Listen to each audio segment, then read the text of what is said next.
Europe 1. C'est l'heure des experts sur Europe 1. Nicolas Bouzou pour l'économie. Bonjour Nicolas. Bonjour Dimitri. Dans un instant, vous nous parlerez du recrutement des enseignants. Alerte rouge. Mais d'abord, l'international. Bonjour Vincent Hervouette.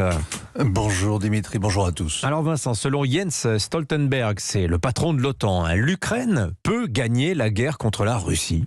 Alors on comprend que le secrétaire général délégué soit exalté. Qui aurait imaginé il y a 6 mois que la Finlande et la Suède abandonnent leur neutralité et demandent à intégrer l'OTAN? Ça vient d'arriver et le Kremlin ne peut s'en prendre qu'à lui-même. Qui aurait parié un copec sur la résistance de l'Ukraine à l'armée russe?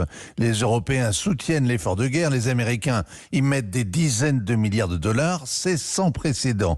Comment imaginer que le président impotent d'un pays corrompu deviendrait une figure de l'héroïsme au point que les téléspectateurs européens se mobilisent pour un groupe de rap qui porte ses couleurs? Il y a encore mieux pour Jens Stoltenberg. La guerre dure depuis bientôt 3 mois et elle démontre la supériorité écrasante du matériel de l'OTAN. Les Ukrainiens reçoivent tellement de matériel qu'ils ont aujourd'hui davantage de blindés et d'artillerie qu'au premier jour de la guerre. En face, une douzaine de chars et de véhicules blindés sont chaque jour transformés avec leur équipage en chaleur et lumière. Bref, le secrétaire général a l'impression de gagner la guerre sans avoir à la faire, et ça c'est vraiment exaltant. Bon, est-ce qu'il s'abuse, Jens Stoltenberg, ou bien est-ce que les Russes sont vraiment en train de perdre cette guerre ? Écoutez, on n'attend pas de l'entraîneur d'une équipe un commentaire équilibré sur le match en cours. Quand il dit que l'offensive est au point mort dans le Donbass, en plus, il exagère à peine. Les Russes se sont retirés des abords de Kharkiv, la deuxième ville d'Ukraine, comme ils l'ont fait il y a un mois de Kiev, la capitale, et la propagande peut légitimement présenter ce repli comme une deuxième défaite russe, car les combats ont été violents. Mais à regarder de près la carte du Donbass, on voit que les Russes ailleurs progressent, qu'ils concentrent leurs efforts sur la ville de Severodonetsk ou sur un axe majeur qui va de Sloviansk à Lysychansk. La bataille du Donbass va prendre en effet des mois. Pour l'instant, personne ne gagne, sinon l'OTAN, mais on sait qui perd, les habitants privés d'eau, de gaz, de courant. La situation humanitaire est de plus en plus critique.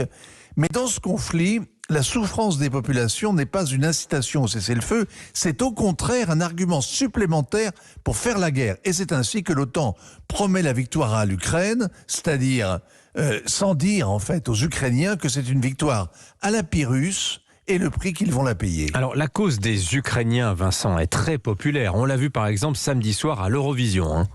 C'est plus facile de gagner un concours qu'une guerre d'usure, surtout si les organisateurs du concours bourrent les urnes. Les protestations de la Roumanie qui a voté pour les Moldaves samedi soir et dont les voix ont été attribuées aux Ukrainiens ont obligé l'Eurovision à reconnaître des schémas de vote irréguliers. Voilà un bel euphémisme.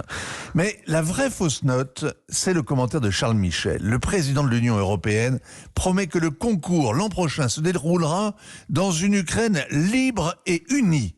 Alors, qui peut imaginer que la Russie rende la Crimée, que les républiques de Donetsk et de Lugansk réintègrent en paix la mère patrie?